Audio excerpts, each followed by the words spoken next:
fitness is a gateway drug. Gateway drug to confidence, to competency. It will attract more people to you.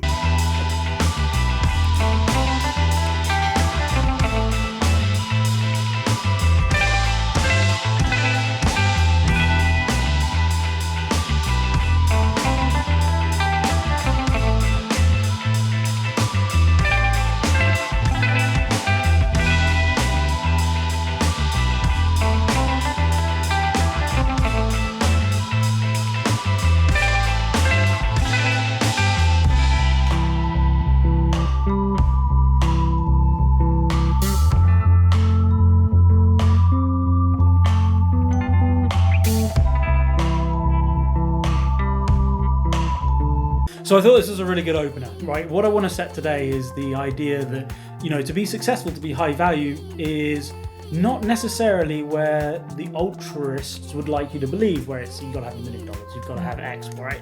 There is entry level to everything. There is the beginning of everything. And I want to talk about that today. A couple ones to pick up on.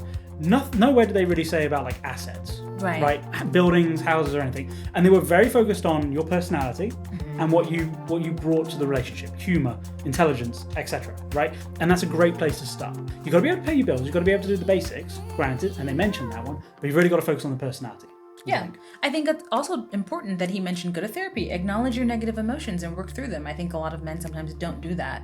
But two, the points that you made I think are stellar, Make sure you're financially stable. Make sure that you can at least pay your bills. Be strong of mind and strong of body. Those are important. And to become a high value man doesn't mean you have to make $100,000 and be a 10 and have all these muscles. I mean, there's a place that you can start. Okay, so I've got a point to end on, maybe potentially controversially. I think you'll like it. The high value man is not a universal definition, right? Okay. Something you have to define for yourself. What is going to make you high value to somebody else? Opposite sex, an employer, yourself. You have to define what that is, right? All we can give you is certain points to focus on, but we have to build individually. 3 signs that you're starting to become a high-value man. 1, you honestly do not care what other people think about you. Any negativity from other people, you just let it roll off your back like water on a duck. 2, when women meet you, they automatically respect you, especially if they are over the age of 25. Women like this generally can tell the difference between somebody who's kind of a loser and somebody who actually has ambition and has their stuff together. And number 3, your ambitions and goals scare most people around you. In fact, your closest family and friends may have started dropping hints that you need to pull it back and have a backup plan. But you don't care because you are 100% confident that no matter what happens, you are going to figure it out and make things happen. Okay, so one thing first. I really like that bit at the end of where your family is maybe going to come away from you. My family's always been incredibly supportive of everything I've done, but there have always been questions whether, to go down that path is the right thing. I feel like if you are getting those questions, you're doing the right thing. Right? Because you're taking a risk. You're getting something out of your comfort zone. If it's out of somebody else's comfort zone, chances are you're going down the right path because it's a path of not a lot of people have gone down. Right? What do you think? Yeah, I really identify with his second tip. Women over the age of 25 can see your value and see that you are not a loser. Boy, do I wish I could tell my 25-year-old self not to go down a certain path with a certain person. Now, though, I clearly can see because I've had these experiences and I can see, okay, Mr. High Value. Absolutely. So what we're really saying is women under 25 don't know what they're talking about. Well, that's a given. Cool. Perfect. Yeah. Let's get to the next one then. These are 5 signs of a high-value male. Ladies, look for this in a partner, and men, let me know if I'm right. Number 1, a high-value male raises people up. A truly masculine man feels fueled and is focused on feeling a sense of responsibility. A repetitive habits and lifting people up, this man will radiate security within himself and confidence within his masculinity. Number 2, a value male can think for himself. They have a strong sense of direction, yet are still open-minded and respect other people's opinions. Number 3, a high-value male is self-assured. They're not always searching for validation and will own up to their decisions no matter the outcome. Number 4, a high-value male solves problems. They fuel off challenges and focus on what they can give to the world versus what they can take from the world. Last but not least, a high-value male doesn't have a victim mindset. They don't spend their time blaming others for situations. Instead, they are solution-oriented and focus on productivity and betterment for themselves. So I feel like she cheated because 4 and 5 was effectively the same thing, right? What do you think? Yeah, I agreed with most of her points. You gotta have confidence, and I think we're seeing a common theme of not caring what other people think about you, and that kind of helps you become this high value man who just does what he wants, takes risks. So I think that's valid. So I find it really interesting that men that claim that they are high value and say this is what you need to be a high value man will say that a woman doesn't know what she needs to be a high value woman because she's not the audience. Right? There's a real contradiction sometimes in the space about what is high value, who determines high value. But I'm really glad to have a woman's opinion on this one as well, a bit of woman content as to what a high value man is, because we really need to understand what a high value man is from women as well. Right? We need to understand our audience, not just all about us. Right? Oh, God forbid. So I really like all of her points, apart from I do think there is a financial component that she missed, right? You do, as the guy in the first one said, you do need to be able to look after yourself. Right. And you also need to be able to look after, if you're dating, that person that you're dating. Right. To a certain degree. I think and that's if you true. can't, then you shouldn't really be dating. Right, yeah. I know that there was a friend of mine in college who refused to marry his girlfriend until he could be financially stable enough to take care of her.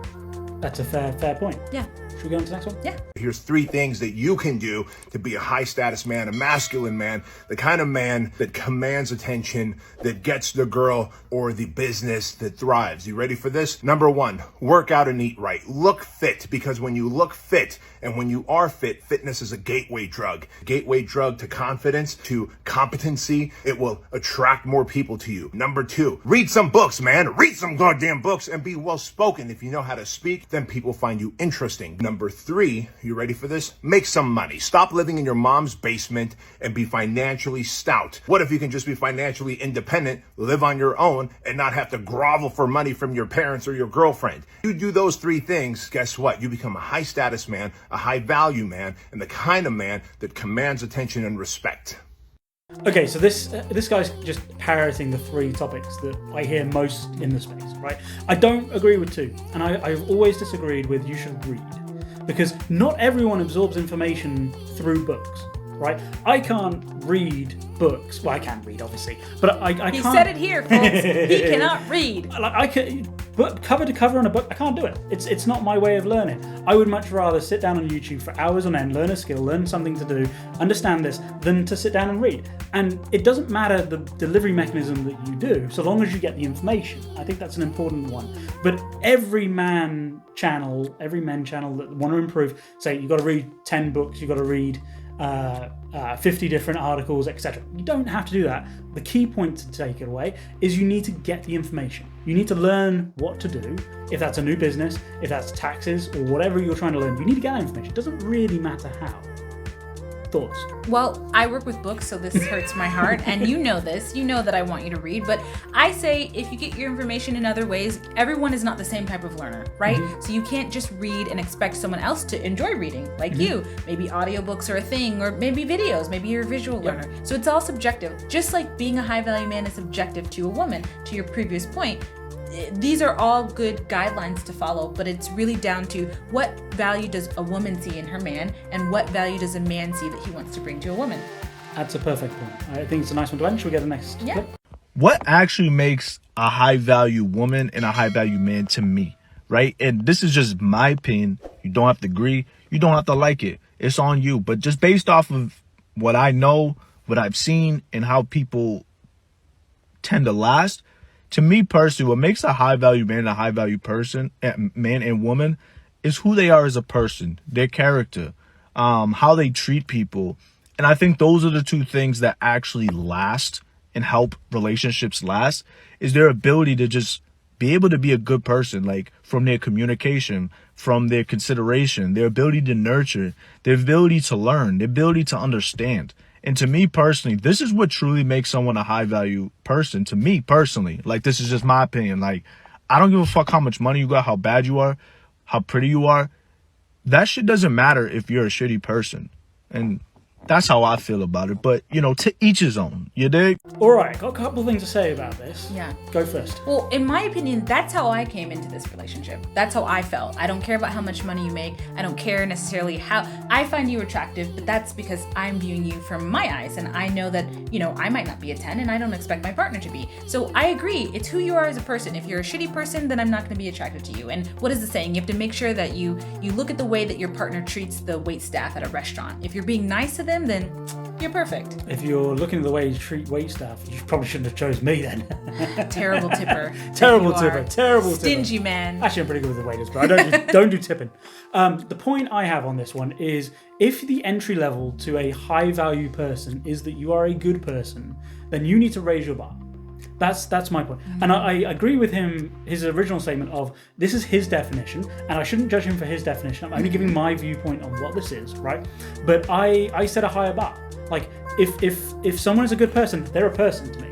You know, I don't deal with crappy people and shitty people, and I don't want to associate with them, right? I only want to work with good people, right? So I say, okay, human nature, good. You have to now elevate yourself above good to be high value man, woman, person, whatever you want to be, right? And that can be through financially, that can be through exercise and being good looking. It can be a number of different factors that add to a high value person. But you have to have the baseline of the average person has to be good, otherwise you're not great.